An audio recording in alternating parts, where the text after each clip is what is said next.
This story is about Jack Nelson, who goes to work at a lonely fire lookout tower in Ironbark State Park. He starts feeling scared because of weird noises, strange figures he sees, and a scary meeting with a lost hiker. Things get scarier as Jack finds out about a group doing bad stuff in the woods. He sees scary ceremonies, meets creepy creatures, and has to make big choices that decide what happens to him and the park.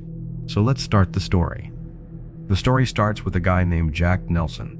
He's talking about the scariest thing that ever happened to him when he was 24, way back in 2002, about 21 years ago.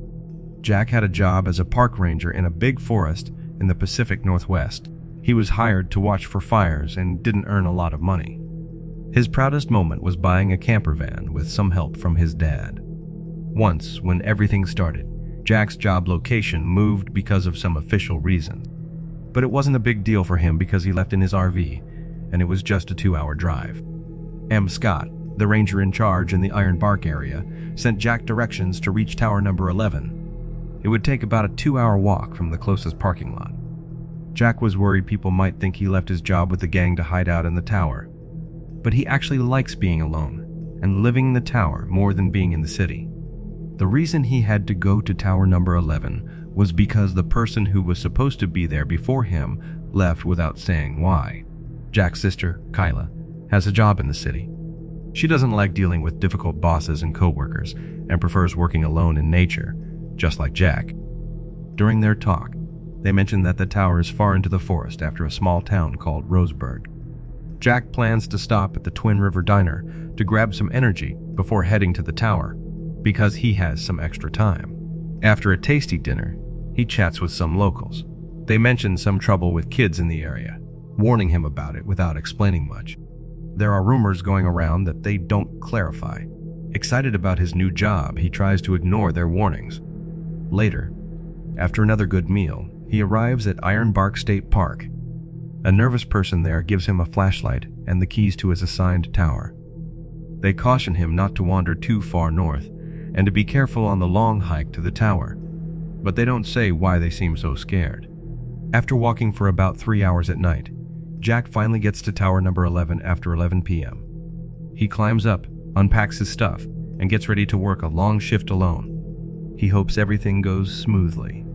As he gets used to working in the tower, he gets a call from tower number 12. The ranger calling is named Connor Hawkins. Connor is friendly and helps Jack settle in by showing him what to do before leaving for the night. Later, after saying goodnight and turning off the lights, Jack goes to bed. Suddenly, at 3 a.m., he hears weird noises on the radio. Jack tries to understand but can't. This makes him feel strange and worried. He went outside to see if anyone was around. He spotted someone with a flashlight, but thought they were just a bit strange, so he went back inside and went to bed. The next day, he woke up in the watchtower, where he'd be staying for a few months. He looked outside and saw a gorgeous sunset. He felt happy and peaceful, thinking this was the perfect life being in the quiet wilderness, surrounded by mountains, trees, lakes, and the sounds of animals and the wind. The peaceful and quiet time suddenly ended when Connor from tower number 12 said that some people camping where they shouldn't be. They started a fire, making a lot of smoke.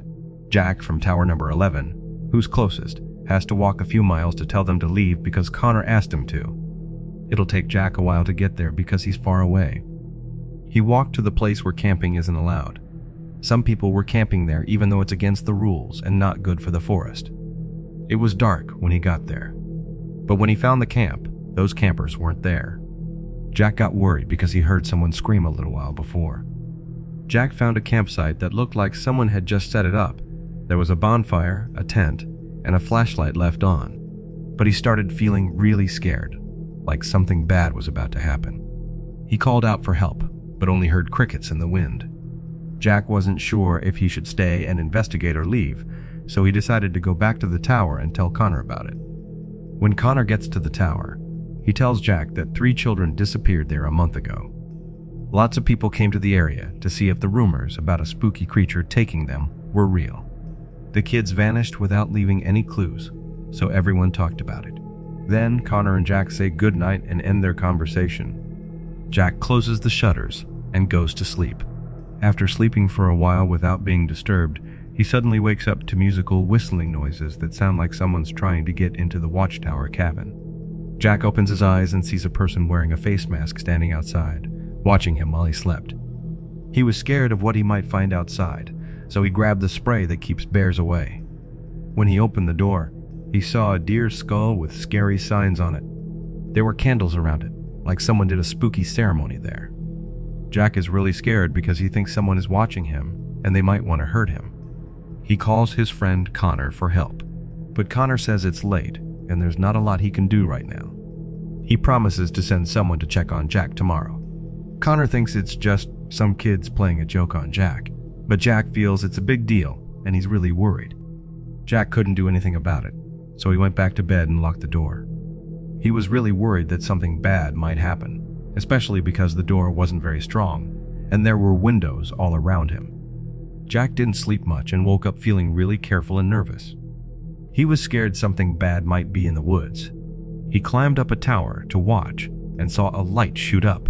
Then a hiker called him on the radio, asking for help because they were lost. Jack helps the hiker who got lost. He tells the hiker how to find the main path back to his truck. The hiker doesn't say anything for a bit. Then, happily, the hiker sees Jack and thanks him for rescuing him. This surprises Jack. The hiker said it wasn't him making the whistling sound behind the trees. Then he wondered who else it could be. Suddenly, someone knocked on Jack's cabin door, scaring him. He slowly walks to his door, feeling a bit worried about who might be there. But when he opens it, he's happy to see a park ranger holding the stuff he needs for the next few days. They say goodbye, and the ranger heads back to his own cabin. Jack went to get firewood, but he got a big fright. Someone suddenly scared him. This person called Jack by a different name, Silas. They said they do maintenance work on the radio tower on Sundays, but they acted really weird and scary. They talked about natural disasters as if they were a good thing, saying they help clean up the population. Jack felt really uneasy around him, so he said bye and went back to his tower to sleep. He hoped nothing else would bother him tonight. Lately, all the weird things happening made him think differently about being alone in the big, wild outdoors. Inside the cabin, Connor feels a bit anxious about Jack's whereabouts. Suddenly, Jack gets in touch, asking where he's been. He's been trying to reach Connor for a while. Jack explains that he got held up by a person named Silas, who works on fixing the radio tower. But this confuses Connor because he doesn't know anyone named Silas. Connor finds out that the radio tower hasn't been working for many years, and nobody has been taking care of it since then. Connor once again joked about the situation, thinking it might be a prank. But pretending to be a staff member is very wrong. Jack should take a photo next time, so the authorities can handle it. Jack was really scared and felt nervous, but he tried not to think about bad things that happened before. He went to bed thinking the next 2 days wouldn't matter much. He worked really hard to get used to his new home. 2 nights later, Connor started calling Jack by his name. Connor's machine stopped working properly and needed fixing for 2 days. This meant Jack had to do Connor's job too, and they could only talk twice a day. Connor asked Jack to check on a fire near tower number 11. Connor had to finish work early because fixing the machine was exhausting. Jack looks through his binoculars and sees smoke. He zooms in and can't believe his eyes. There are people wearing weird masks and hoodies burning something on a wooden bed. It looks like some strange ceremony. Jack takes a quick photo with his camera for proof, but he accidentally leaves the flash on. The people notice and start rushing towards his tower to stop him from taking any more pictures and getting rid of any proof.